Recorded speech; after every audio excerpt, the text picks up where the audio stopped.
Howdy y'all! In my most recent video, we discussed the X-patents of America, being the lost patents and machines, blueprints, technology that built America, which was all lost in a great fire in the Patent Office in 1836. In this video, we entertained the idea of an ancient advanced civilization, one that we've made references to before throughout my Old World research. Many viewers, including myself, have referred to this possible group of the first men, the first to create language and religion, as well as many forms of architecture, as the Tartarians. On many ancient maps, a large piece of land in northern Asia is often labeled as Tartaria.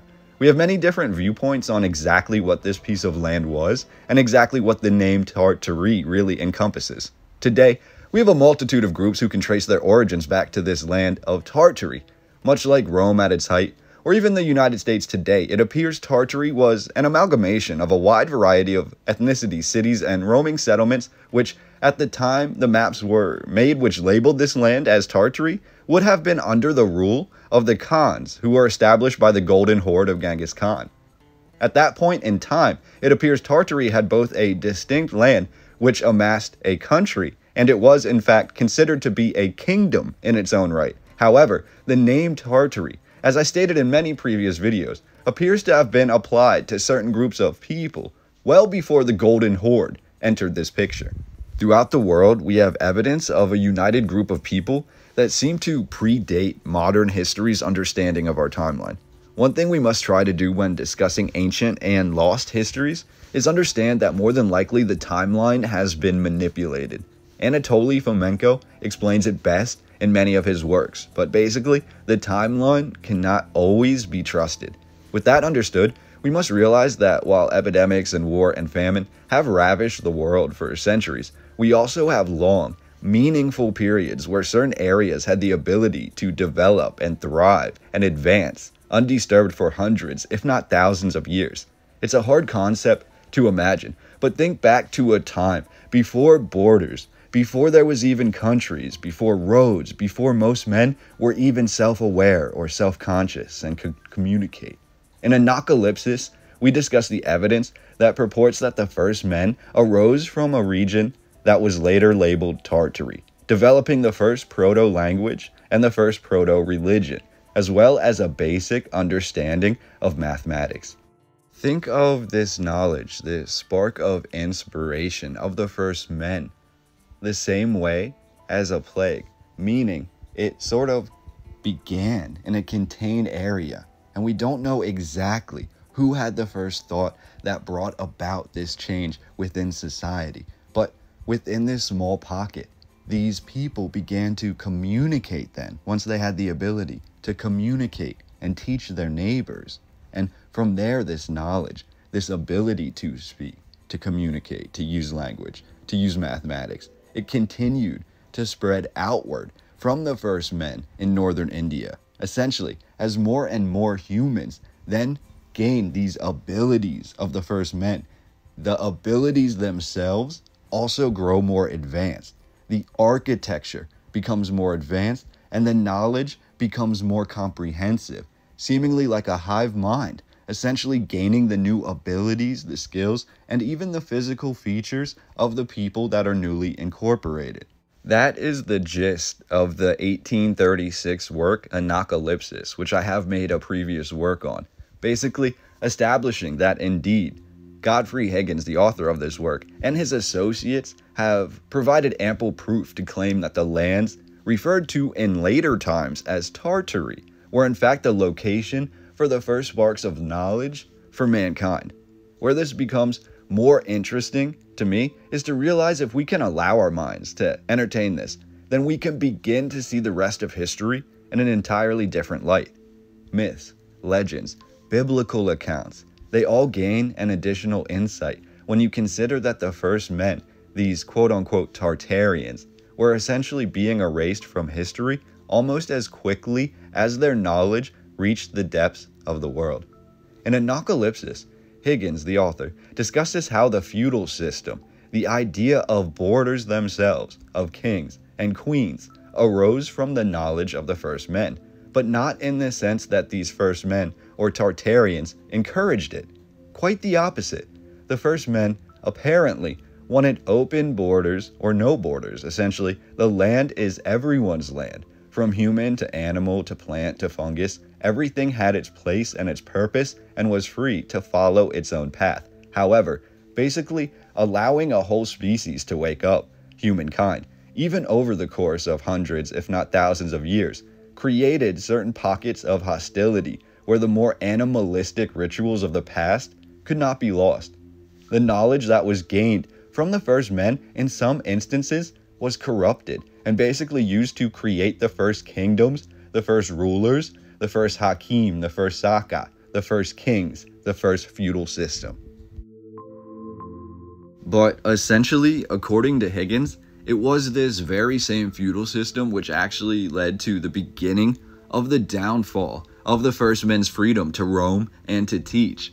So to say that Tartary was a kingdom, I believe is both right and wrong, in the sense that the earliest Tartarians, the earliest of the first men, did not believe in setting up borders or rulers or kingdoms or slavery or anything like that. They only believed it was every human's right to have knowledge and to have access to a better life.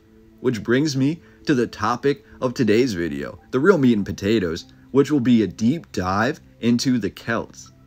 A few of my more vigilant viewers were quick to point out how much emphasis I was putting on the Celts in my last video discussing the lost technology and architecture of the Americas. This is because, in my opinion, I believe the Celts were in fact the working class at one point, the physical specimens of the first men, one of the first that were incorporated into the first men. They were not separate, and they were not enslaved by the first men, but they were just a subsequent set of the same hive, one of the earliest sets of men educated by the first. In Anacalypsis and many other ancient texts, the first men are described as being bronze-skinned, and yet they have curly red hair. The Celts helped the first men in their ability to build and create and establish architecture, including tells, burial mounds, earthworks, druidical circles, as well as more established architecture like massive walls, cyclopean walls, castles, and the most famous and mysterious, the Irish round towers. In today's video, I'll be citing an essay on the Druids, the ancient churches and round towers, by the Reverend Richard Smiddy, published in the year 1871. In regards to the Celtic language, which is said to be a form of the language of the first men, Smiddy writes, and I quote, "The Celtic language, there are and have been distinguished antiquaries in Ireland who could not pronounce a single sentence in the Celtic language. Yet to know that language well, without being able to speak it, is an utter impossibility, for it is essentially more a language of the tongue than of the letter. It was once the speech of a vast number of the human race. Probably it was the first language ever spoken by man. At the present day, fragments of it are found in most countries around the world, in India and among the tribes of America.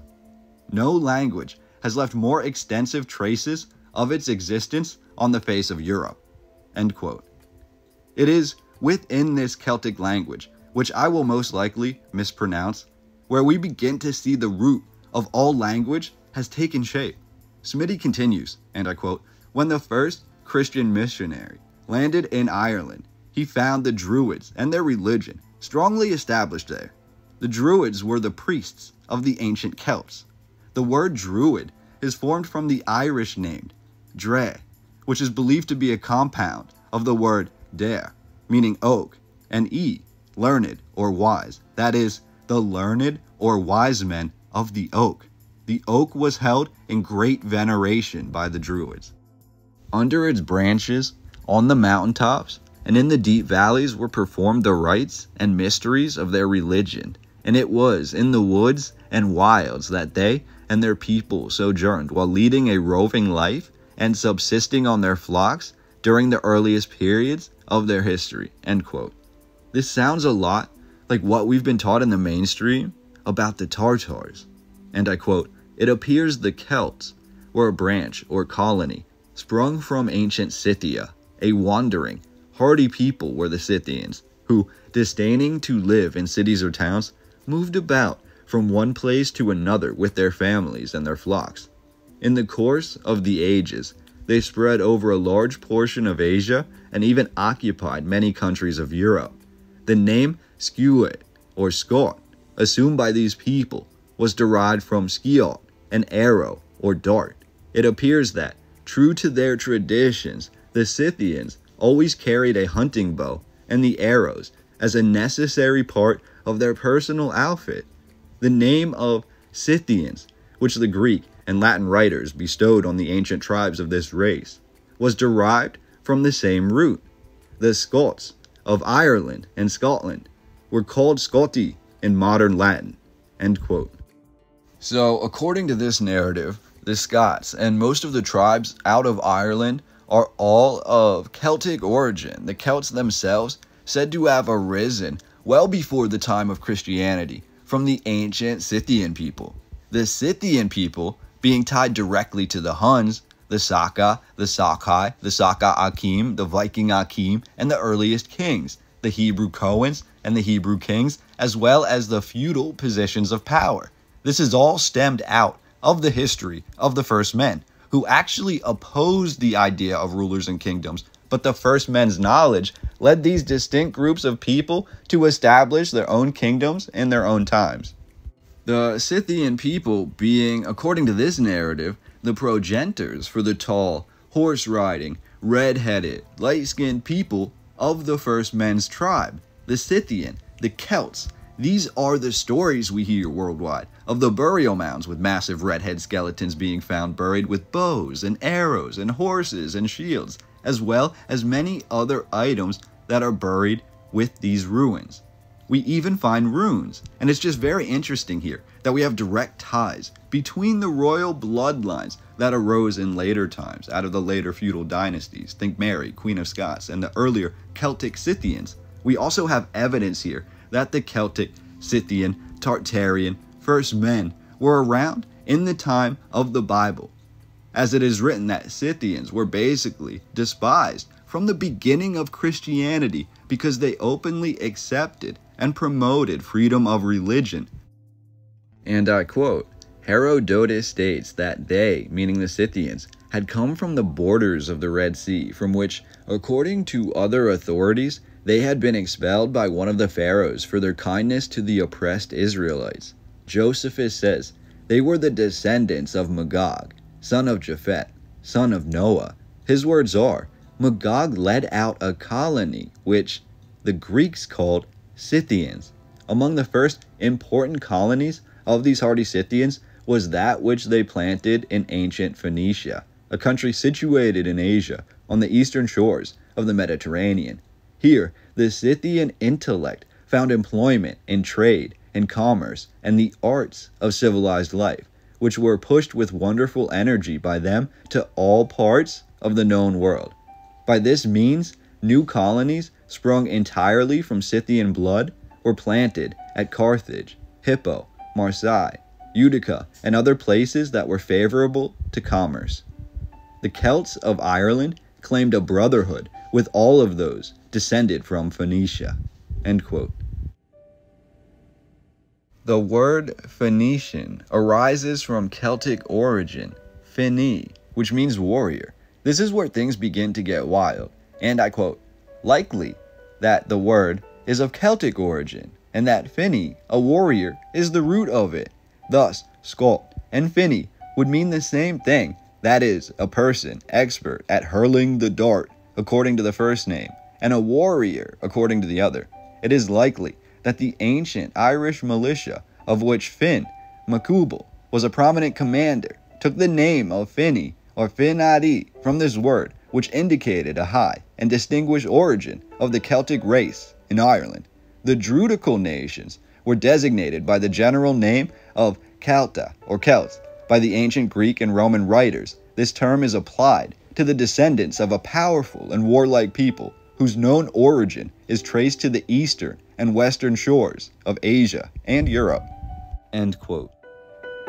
Diving into the Druids' importance amongst the history of the first men, and thus of the Celts, we have a quote here from the 1877 work Isis Unveiled by Blavatsky, and I quote, in the oldest documents Now in our possession, the Vedas and the older laws of Manu, we find many magical rites practiced and permitted by the Brahmins.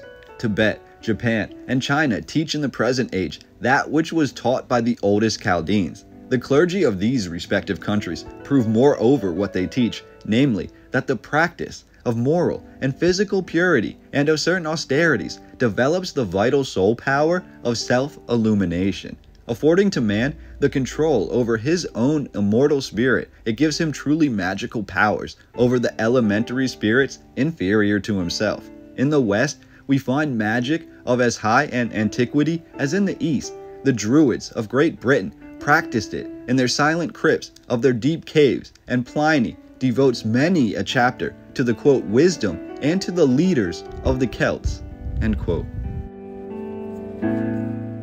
To extrapolate on this a bit further, we return to this quote from Smiddy. Caesar says the Celts believed that they were born of the deity or descended from God as their father, and that this belief was handed down to them directly from the Druids. We shall hereafter see that in Ireland they were called by the name of Tuatha De Danann, that is, the princes or descendants of Diatiashan, god of the fire, by which was meant the sun. In the Celtic language, Cal, pronounced Cal, meaning the heavens, and Kalak or Kaltak signifies a person of the heavens or a heavenly person. Here, then, in the word Kaltak, a heavenly person, we see the root of the name Celta, given to these people by the ancient Greek and Latin writers, end quote. Not only do we see ties here to the ancient origin, but I also saw ties to California, a land claimed by some to be established by the Phoenicians, which we can see is just another name for a tribe or hive of the Celts, Cal being of the heavens, and I quote, native Peruvians, the Chinese, and also the Athenians or ancient Greeks, according to the words of their own people, as quoted by St. Paul, were early distant branches springing from the great Caltech or Celtic root. The celestial mother of the Peruvians, whose name and memory their tradition preserved, was called in their language Mama Oella. How much this resembles the Celtic words Mam Caltet, meaning mama, heaven. Mama in the Peruvian language means mother. In the Celtic, it is Mam. In the Hebrew, Am. The Mexicans, Peruvians, and most of the American tribes were worshippers of the sun, and among them were found many fragments of the Celtic language.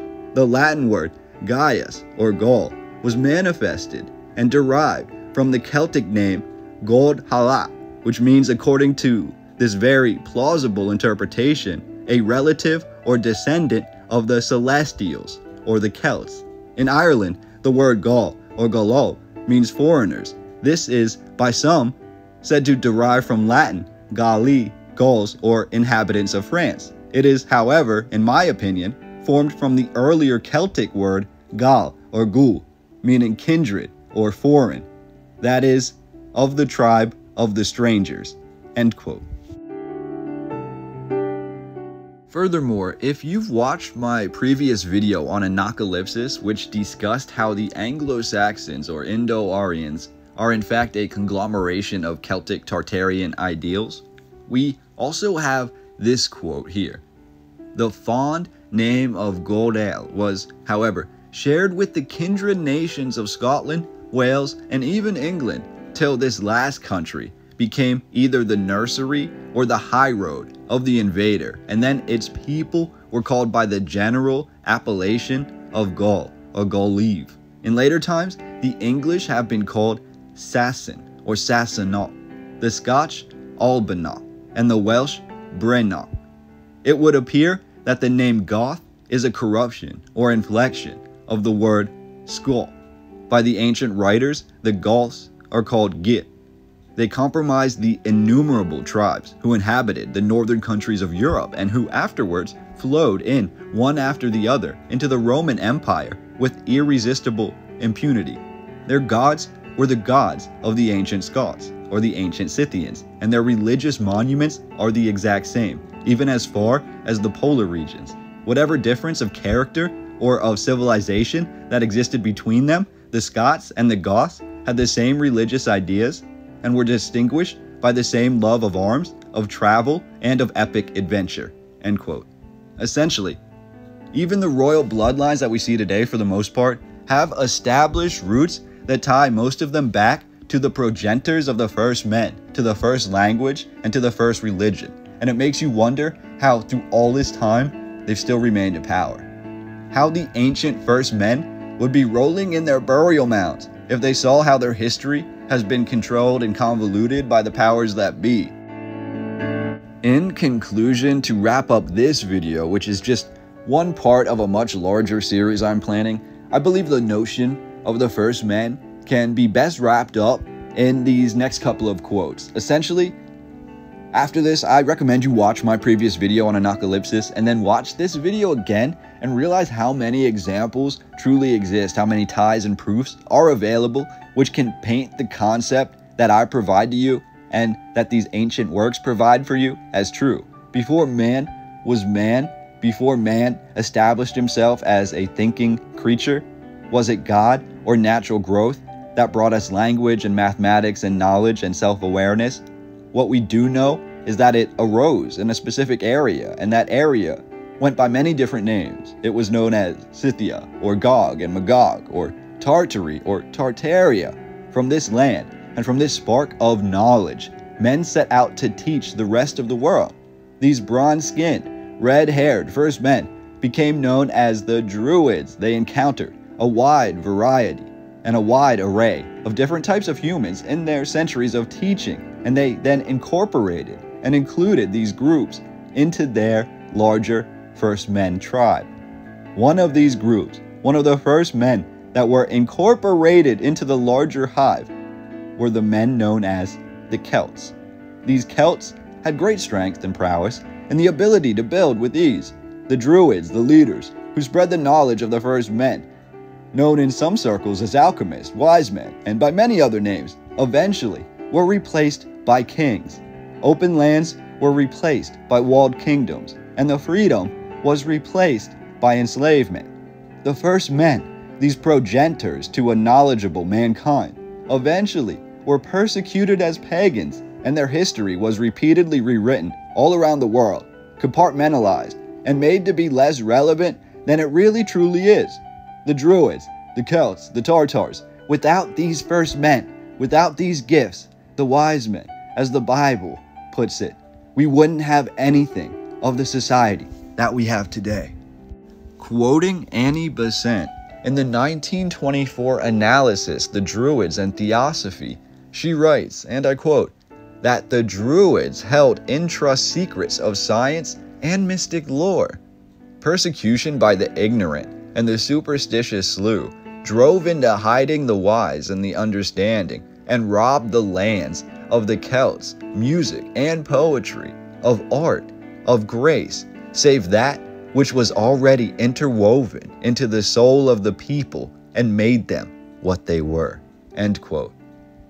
I'll wrap it up with one final example from the 1871 work by Smiddy, and I quote, "The Celtic language, according to certain authorities, is a dialect of the Phoenician tongue, and the Phoenician was a near relative of the Hebrew.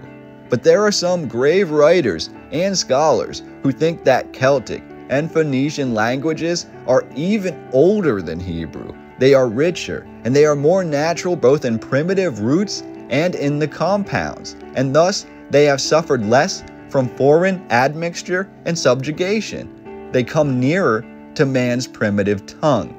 The close analogy between the Hebrew and the Irish is very remarkable, both in the construction of the languages and in the words themselves.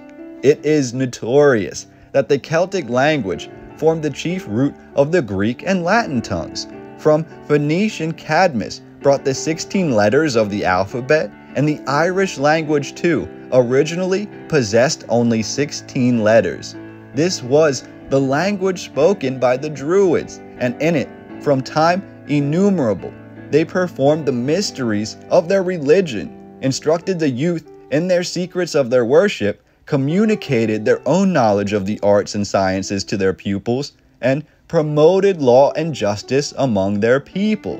This was the first language." End quote. Yes, Tartary had flags and land borders on maps 500 years ago, but as we discuss the different hives, the different offshoots of the original first men, the Tartarians, as we discuss thousands of years before history, even 500 years ago, if we look back 2,500 years ago, to be a Tartar, to be from Tartary or a Tartarian, in my opinion, meant something entirely different than after the reign of Genghis Khan. Essentially, the Celts were one of the earliest offshoots of the first men, and the Tartarians, as many seem to see on old maps, were also an offshoot of the original first men, or possibly the name applied to the first men, in accordance to the work of Smiddy and Higgins and others that I've quoted today. One more short quote, I believe, will wrap up this video, and it's by Helena Roerich from her personal letters, and it says, "The Druids were the Masons of ancient times. At the head of the Druids was a woman who bore the title of Mother of the Druids." End quote.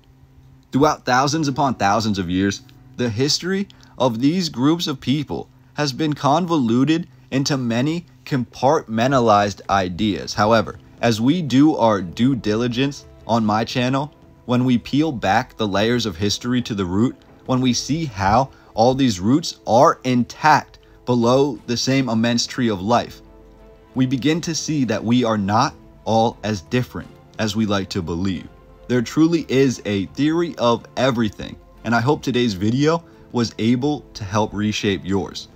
If you enjoyed this video, please consider donating to my channel here. It really helps me to be able to make these videos freely. Also, please like the video if you enjoyed it. Share this video to any platform which you could use to help teach others. And please, for the love of Zeus, leave your thoughts and comments down below so we can engage with each other's ideas about this subject matter.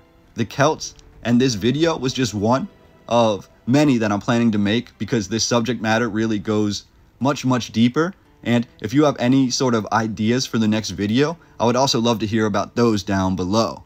So please join me for the next video. I will see you there. I look forward to talking to you. Cheers, everybody.